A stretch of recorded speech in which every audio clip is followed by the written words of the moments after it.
হবে আমার। কি ব্যাপার, 10 মিনিট হয়ে গেল, তোমাদের ব্রাইড কি আজকে আসবে নাকি আমি চলে যাব? না না, আমি আর 5 মিনিট দেখবো, তারপর কিন্তু চলে যাব। তো এসেছো? আচ্ছা, 2-3 ঘন্টা যাতে এই রুমে কেউ না আসে তুমি সেটা প্লিজ সবাইকে বলে দাও।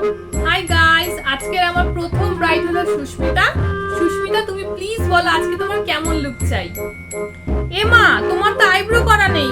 না না না, আইব্রো তো করতে হবে, না হলে তো মেকআপটা ফুটবে না। স্নেহা, তুই আগে আইব্রোটা ঠিক করে দে প্লিজ। তুমি ফোনে কথা বলো না, আমার কিন্তু প্রবলেম হচ্ছে মেকআপ করতে।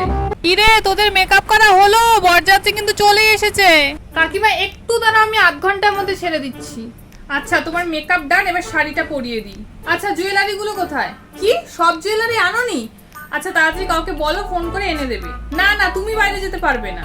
ওকে, এখন তোমার ফাইনালি সবকিছু ডান। তো সুস্মিতা, তুমি এখন বলো তোমার কেমন লাগলো আমার কাছে সেজে, আর লুকটা কেমন লাগলো। ঠিক আছে, তাহলে পেমেন্টটা এখনই করবে? ও অনলাইনে করবে? ঠিক আছে, তাহলে রাতের মধ্যে যেন পেমেন্টটা হয়ে যায়। ওকে।